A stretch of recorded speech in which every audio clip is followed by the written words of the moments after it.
Our aim is to be as self-sufficient as possible out here in Portugal, and we've taken the first steps. They might be small steps, but at least they're first steps in becoming self-sufficient. So let me take you on a tour and show you what we've done. We've planted 15 fruit trees in total, brand new trees to the property that weren't here. And not only that, we've also been making our own compost tea. When I say compost tea, it's kind of like a homemade fertilizer using any green food scraps. So this is the first tree. Let me show you. It's a fig tree. Now, this tree was planted a few weeks ago, and if you can see the leaf there, it was completely shredded. Whoops, just fell off. Completely shredded and burnt by the high temperatures we've had here to 40 degrees. However, now it's all growing new leaves. This is still an old leaf there. It's got loads of new growth and seems to be doing fine. There's a new leaf node there coming up.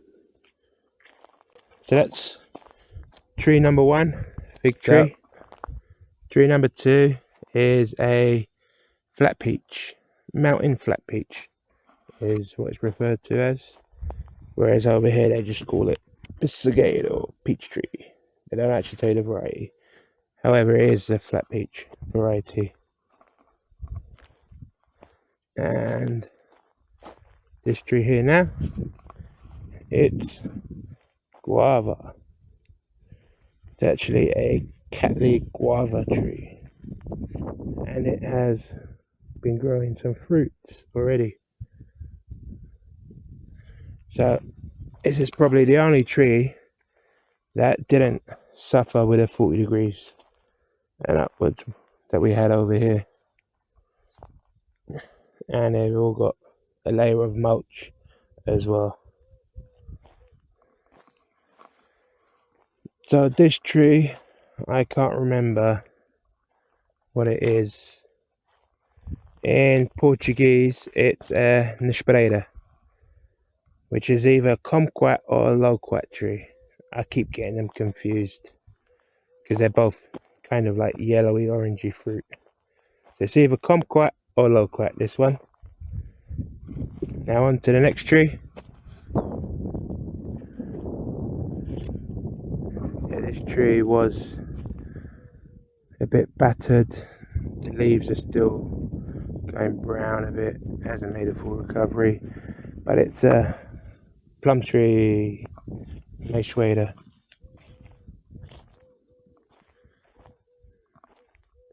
And on to the next one. This fella here, he's a apricot tree. Now on to this one here. I think this one's a pear one. Let me check. Yeah, this is a pear tree. I mean, it's also taking a batter. You can see all the leaves and stuff like that. However, if you look closely, I don't know if you can see it, it has new nodes are growing there and at the top. So hopefully it should make a full recovery. This one here is another pear tree. And again, it's pretty much lost all its leaves. However, as with the other pear tree, it's got loads of new growth going on. So I'm expecting this one to make another full recovery. This one is an apple tree. The leaves have stayed green on this one, however, there isn't much new growth. Oh, tell a lie. Right at the top there is some new growth. So I stand corrected. This one here is a nectarine tree. I mean, it's losing leaves, they're turning different colour. However, this one hasn't got any new growth on it at all. So hopefully, fingers crossed, it will make a full recovery. This one here is another apple tree. Actually, when we got this one, it had a couple of fruit on it, and they've just fallen off, and also some of the leaves have fallen off. However, it has got new leaf node growing, and up there as well it's growing. So this one should make a full recovery as well. And last but not least, on this side, this tree here is a cherry tree. Now all the leaves got burnt and fall off, burnt to a crisp, and they all fell off. However, now there's new growth there, and all these nodes along it, they're all sprouting new leaves, hopefully branches. However, my only concern is that I'm 5'9", and this tree is already probably about 6 foot tall already. So it needs a trimming at some point. Not this year, because the plan this year is just to let them settle in and get bedded in properly. So that's all the trees we planted on this side. Now we haven't only been planting trees, we've been making a start on getting some garden plants established and used to the climate, which will probably be moved around. They will be moved around, they're just in their places temporarily. And I'll show you some of the garden plants now that we have. So here you see a bird of paradise plant. Now when we first got it, again, just like the other trees, a few of the leaves got burnt, but it's made a full recovery and it's coming back strong. This is a rose bush. It's got tons of new growth on it there. And there. It's a vibrant pinky orangey multicolored rose. And down here we've got a tiny white one. Here you'll see canna lily. Now this canna lily, when we got it, only had one stem flowering, and since we've had it, it's grown this stem and this one has flowered. And not only that, it's actually grown one more shoot from there, one there, one there, and one there. So it's grown 4 extra shoots. Now they're not gonna grow and flower this year, however it's a canna lily, so it will just regrow every year, and next year all those shoots will grow up and flower just like this one did. And over here we have an elephant ear plant, and now this plant is a true fighter. Let me show you the leaf, like that. And then, believe it or not, that's all that's left of a leaf.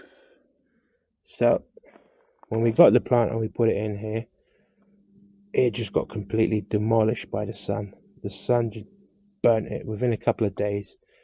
It looked like that. However, this is what it looks like now. Beautiful, gorgeous leaf there. There's another leaf here. A new leaf growing there. Another one down there. It's doing fantastic now. Now again, that's a bulb, so if it dies over winter, which it probably will do over here, it will just grow back next year, bigger and stronger. So we're now going into the triangle bit, and we have more plants to begin with to show you.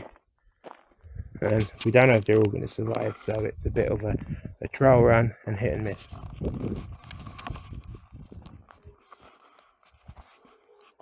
So here we have some orchids, and as you can see the tips have all been scorched, like that one there, and then that's a brand new green leaf growing out of it. So I'm hoping that it will survive for next year. And this here was a peace lily. I mean, some of it is still green. I don't have high hopes for it. It is usually a house plant though.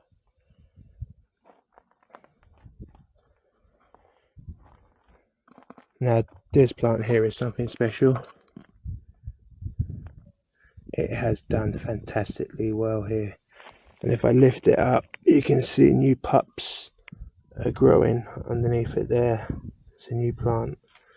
So when we do move this one, we can separate the pups from the main plant, the mother plant, and we have more of these plants.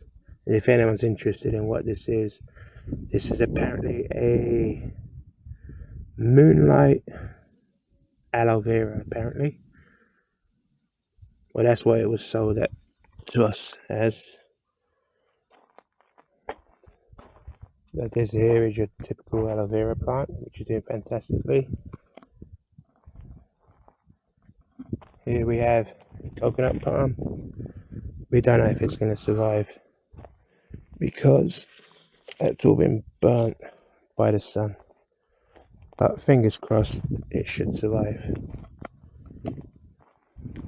That there is a cactus which has got new growth.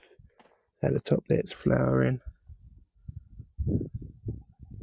Even though it has burn marks down the side, it has some damage. But we're hoping that one will survive. Now another star plant over here is the hibiscus. Yeah, bright, massive yellow flowers constantly. And new ones always popping up. You can see them there. So since we've got it, it's just done fantastically. Hasn't suffered any leaf burn and has always been flowering.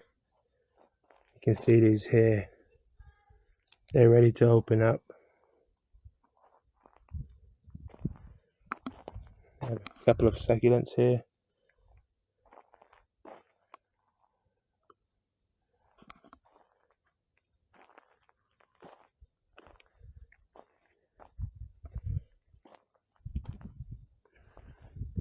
And here we have an agave americana.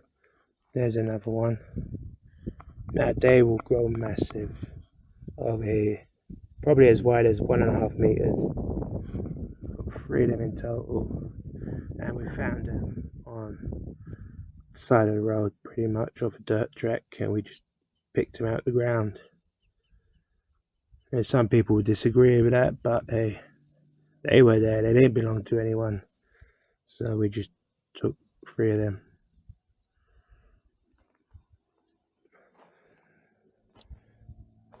Same thing with this one here. That was actually on our neighbour's land. They've got a big massive one growing and it just throws out loads of pups. So we asked them if we can have it and they said yeah, go for it. So we have. But then you can see when we did plant it, that's what all the leaves looks like. And it's made a full recovery.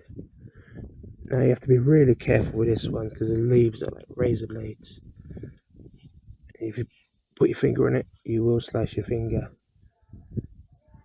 Now here we have an African milk tree, which is a cactus. We actually got this one from Lidl as a house plant. However, I know it's an outdoor plant in southern hemisphere, especially in Africa. We have like 30 degrees and 40 degrees. It should be fine outside, which it totally has been. Yeah, Lidl sell it as a house plant. The question is though, will it survive the winter here? That's a blueberry bush. Over here we have a palm tree. It's another palm tree here. I think this one's a sagu palm.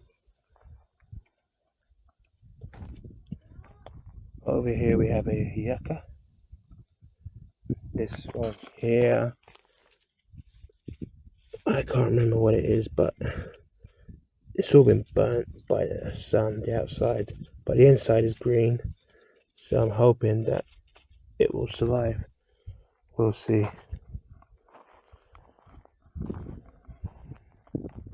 Now I can't remember what this one is called, but it's a snake plant basically. And yeah, this one will be totally fine outdoors here. Yeah, in the UK it's only sold as a house plant. Now this one here, excuse my pronunciation. I think it's Dracana marinata or something like that. I can't remember the pronunciation of it. So this one here, we have that one. This one was actually with it, but when we went to plant it here, it broke off, it separated, so we planted it separately. And again, it was held by Lidl as house plants. Yeah, they did totally fine outdoors. Here we have another yucca, which I would say is similar to that one there.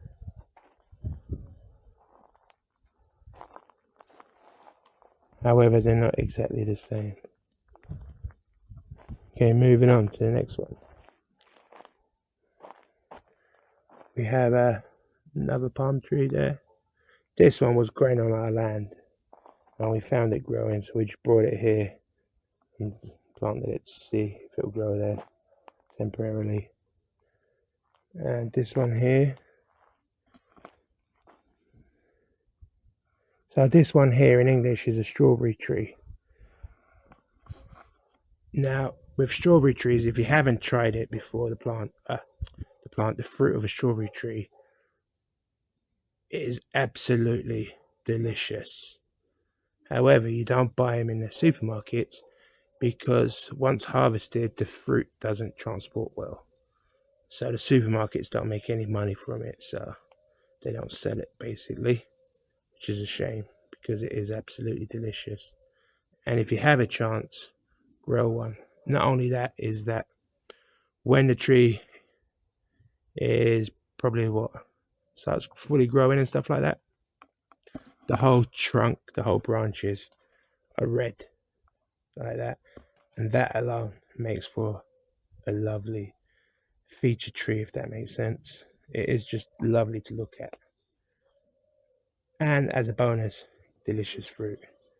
And also, just for reference, so traditional aguardiente here in Portugal, a lot of Portuguese make it from the leftover wine press and the leftover resin from the grapes and stuff like that. But traditionally, aguardiente is made from the strawberry tree fruit, medronho.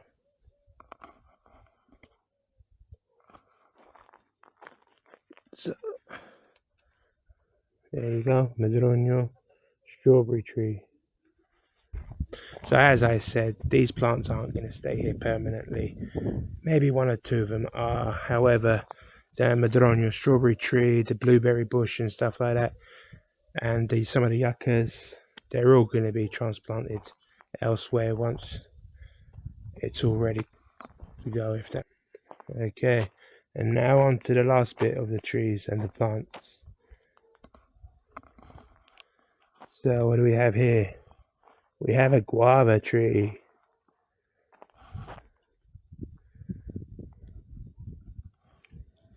And it's actually doing fantastic here.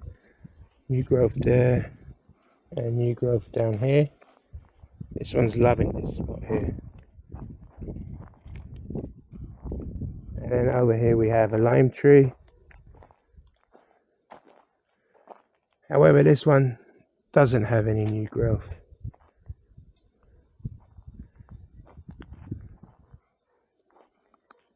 Here we have an avocado tree. That's right. There is new growth up there, there, and down there. You can see. and it has survived 40-degree summer heat wave that we had. And then this is the last of the trees. It's a lemon tree, un limoeiro. Just for the record, lime in Portuguese is lima. Guava tree is guava, and avocado is abucat, and that's the Hass avocado. So this lemon tree is a Maya lemon. So it's right next to our other massive lemon tree. However, this lemon tree that currently gives us lemons, the skin is really thick, and that's a traditional Portuguese variety. Okay, and now on to the plants in this section back here.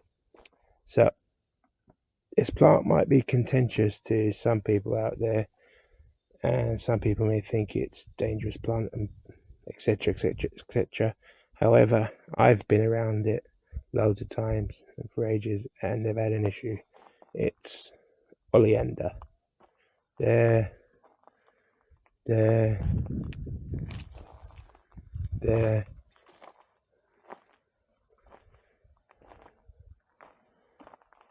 This is a traditional Portuguese succulent or shrub, basically.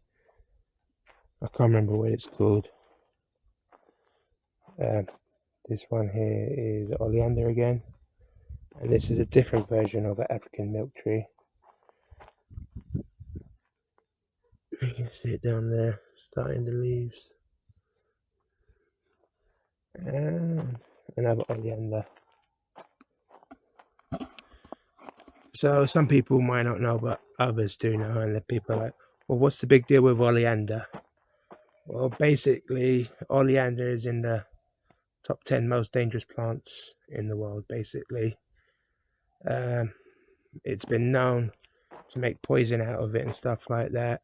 Dogs have been known to die just by chewing a branch off it and stuff like that. So if you know how to handle it, it's no risk. I mean, even out in California, in America, I'm not even talking about Portugal, they have oleander all around school playgrounds and stuff like that. So before actually humans ingest the plant you will actually throw up, basically, because it just tastes so vile. And only if you can withstand that taste that you're actually at risk of it. It will just make you reflux and you just throw up before ingesting the poison from it. However, it can kill you. Even if you just cut it when you're propagating it, for example, it has a little sap liquid. So if you get the sap on your fingers and then you lick it, you will feel sick.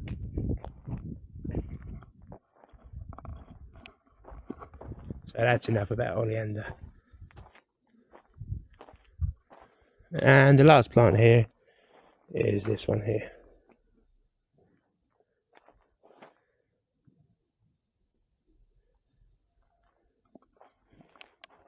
So in amongst it here, you got the olive, you got the persimmon tree there. You've got orange trees, you've got another lemon tree there and stuff like that. So this is our first attempt. Well, not first attempt. This is our start in becoming more self-sufficient. And hopefully by next year we'll have a couple of limes, lemons. The guava tree should be giving us fruit. The avocado, probably another 2 years to wait before that.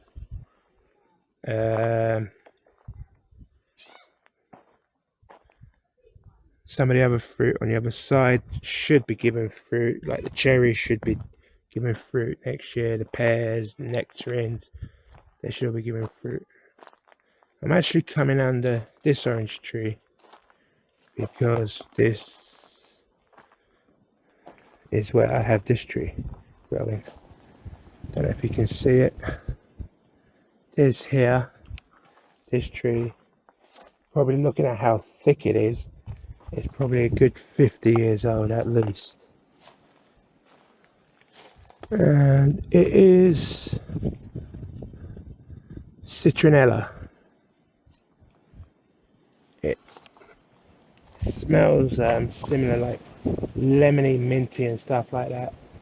And if you're ever feeling a bit under the weather and stuff, using that to make tea is fantastic tea.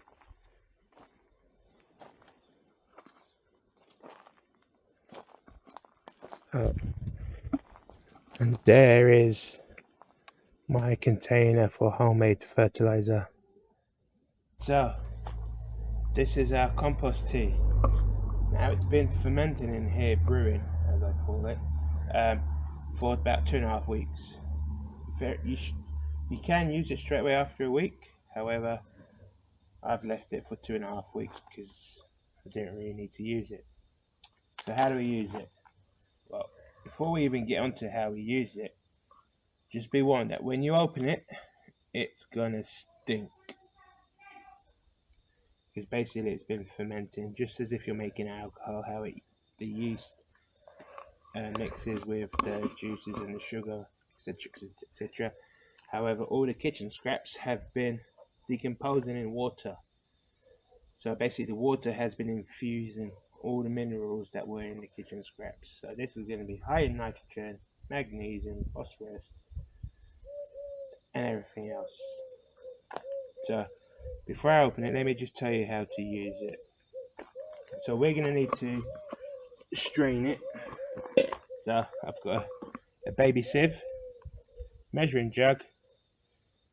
I'm using a cup just to pour it out into the sieve, into the measuring jug. And then I have a watering can. Now this watering can holds 10 litres. So the ideal ratio is 1 to 10. So that means for every 100 millilitres you'd put in a litre of water. But what we're going to do, because that only holds 10 litres, is we're going to do 1 litre of compost tea to 9 litres of water, and that's the measuring jug full up. The reason why you need to dilute it is because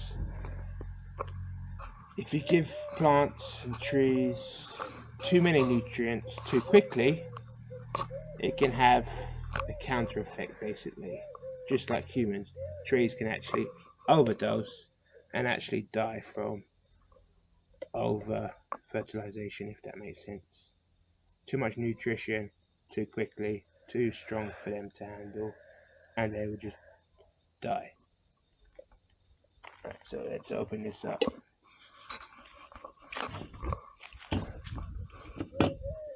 Now I have been giving it a shake every couple of days.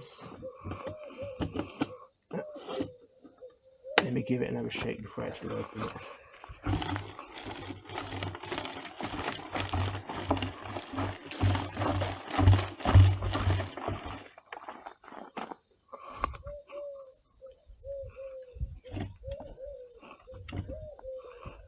You can smell it.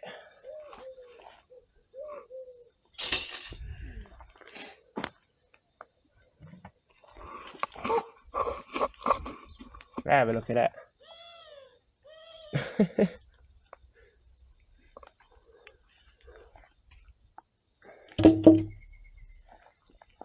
So basically at the end, once I can't get any more liquid out of here, what I do is I'll dig a little hole, pour it into the hole and cover the hole again, and it will just biodegrade into the ground.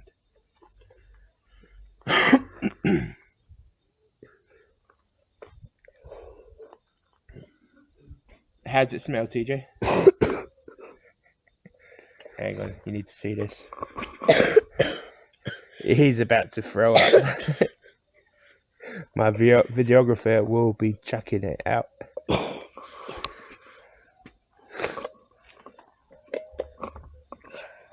So as you can see, putting it over.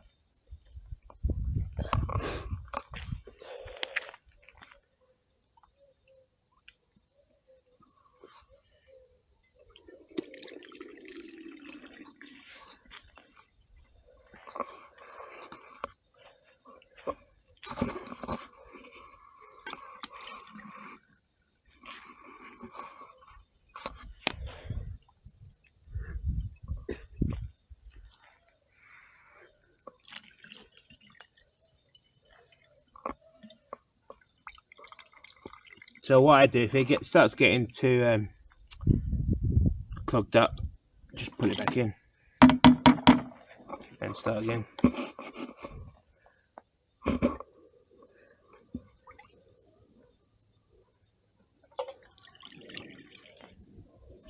So I filled up watering can with 9 litres of water, 1 litre of the mixture.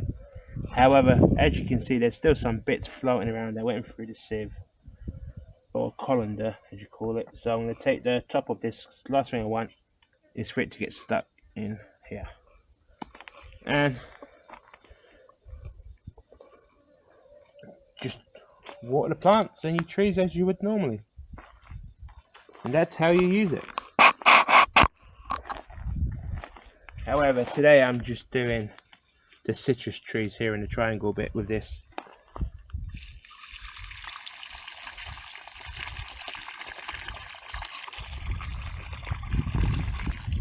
That's it, don't need more than that.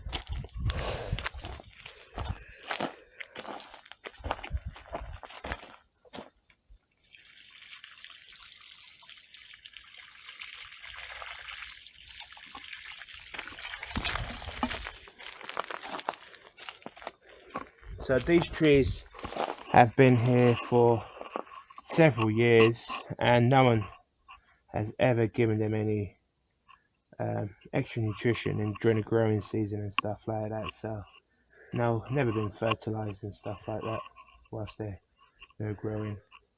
And the soil here isn't the best, as in mineral content wise. So I'm going to be giving this mixture to them probably about every week. However, it's not a lot that they're getting, and they should be fine with it every week. As you can see, that's it. That's what they get.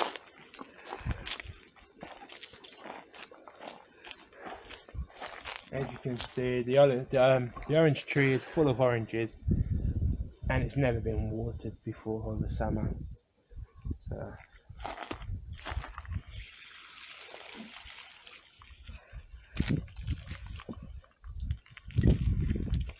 that's it. Now I'm going to make a new batch and carry on with the rest of the trees. Remember guys, if you like the video, hit the like and subscribe button. Every subscriber will help me out immensely. I need to get over 1,000 subscribers guys so I can monetize the channel. I'm not going to lie to you, but it would help us out a lot.